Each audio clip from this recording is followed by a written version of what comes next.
Exactly. Yeah. Head to Philly. The Eagles' tush push used to be so automatic there was talk about banning it. But 0 for 2 yesterday, and then Sirianni bailed on it completely. Now they're totally mediocre at converting 1 yard to go plays.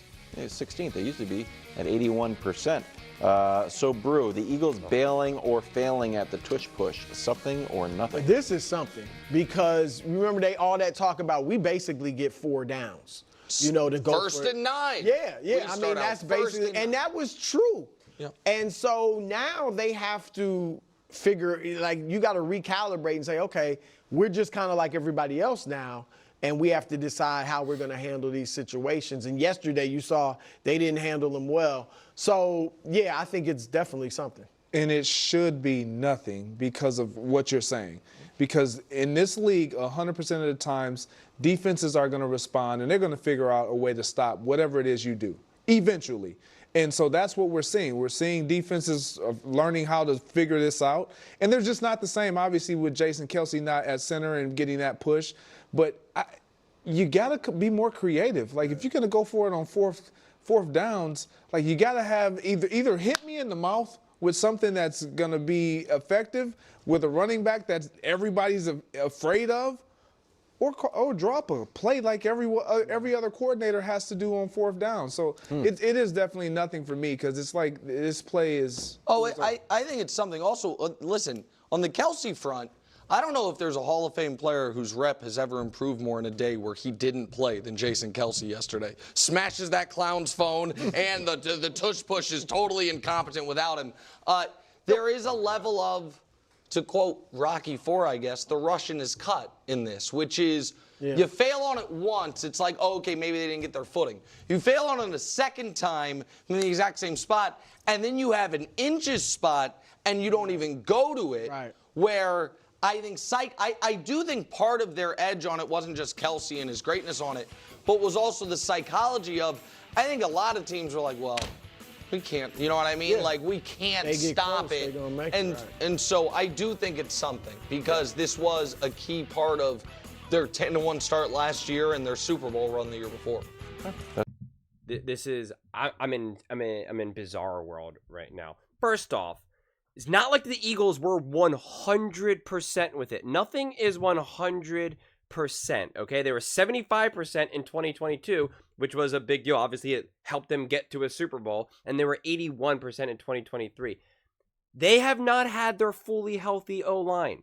Okay, that matters. It's not. Cam Jurgens has been unbelievable. When Kelce was in the booth against, I think it was against the Falcons or whatever, Cam Jurgens was unbelievable, and they kept doing the tush push again and again and again. They've had multiple games where they've been unstoppable with it. And yesterday, or Sunday, they should have technically been 1 and 2.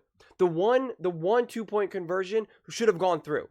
The ref, who does the media ref or whatever, where they when the commentators asked her opinion, was like, oh, that should have definitely been a 2-point conversion. Same with the commentators themselves. So that was just a bad call. Okay, and so they didn't abandon it. Yeah, it didn't work those 2 other times, but they're missing. The tush push is more than just Jason Kelce, or more than just even the O-line, because it is the O-line. They had multiple backup O-line. Mailata wasn't there, right? Mekhi Becton's in now the lineup. At one point, Johnson, Mailata's backup, got injured.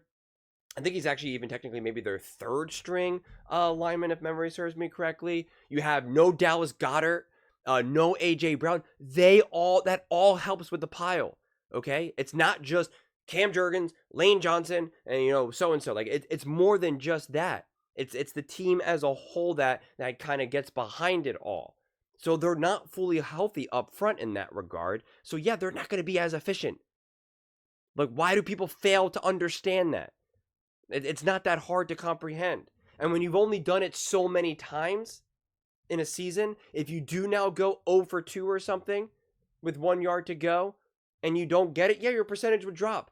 Whereas if they got it those 2 times, that percentage would have been at probably like 75 or 80 even. And they would have said, oh, it's still unstoppable. That was the first game that it kind of had this problem. So this idea that Nick just said, oh, well, the tush push is they can't do it without Kelce, is not true. What are you talking about? Because Nick said that was going to be the case at the beginning of the season. So every time I see them do it, I put in my notes, tush push works again, tush push works again, tush push works again. Did it 4 times, did it 3 times, did it 4 times, did it 2 times. I put it in all my notes every single time. This was the first time that it didn't work. And it was never 100% unstoppable, as we can clearly see here. So this idea of, oh, well, they're cut now. It's they've shown people that it's not 100%. Therefore, people aren't scared at it anymore. They never were 100%. If they were 100% in 22 and 23 and then 24 they dropped to 70, then we could talk. That's not the case. So is this something or nothing? This is 1,000% nothing. It's something of nonsense. That's what it is. Oh, now they're just like everyone else. What does that even mean? Like, what are we talking about? It's just so absurd. Do you expect your passing game to be the same if you're missing your wide receiver 1 and 2? Do you accept your run game to be the same if you're missing 2 starting linemen? Do you expect your run game to be the same when you're using your 3rd string running back? Do you expect your quarterback play to be the same when you're down to your 2nd string quarterback? Do you expect your pass rush to be the same when you're missing your 2 edge rushers? No? So then why would you expect the Eagles to be just as good on 3rd and 4th down with 1 yard to go when they're missing pieces that make their play go? Doesn't make any sense. So this idea that it's like, oh, the gravy train is over, they're struggling, people know how to stop it, they're not as good right now because of reasons, doesn't make sense. It makes no sense. They're down multiple starters that help make that play what it is. One of those plays should have been converted, but it wasn't. So just add another however many percentage points on that one. And then there you go.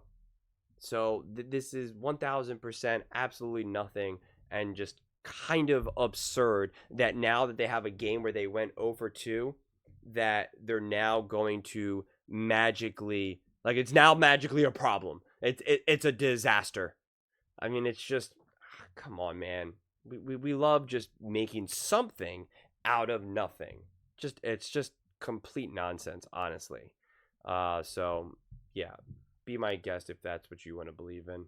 But those are just my thoughts. I'd absolutely love to hear yours. What do you guys all think about the Philadelphia Eagles and their issues converting 3rd and 4th downs with 1 yard to go? Are they just like everyone else now? Let me know in the comments below. I read every single comment, so whether you agree with me or disagree with me, either way, let's get in some discussions. Let's get in some fights, but ultimately, let's just have some fun. And please do consider subscribing. We are building an amazing community here, and I'd absolutely love to see you part of it.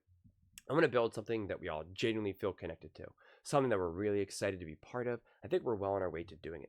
And please don't forget to give this video a thumbs up, as it really does help with the visibility and the algorithm. Thank you so much, and see you next time.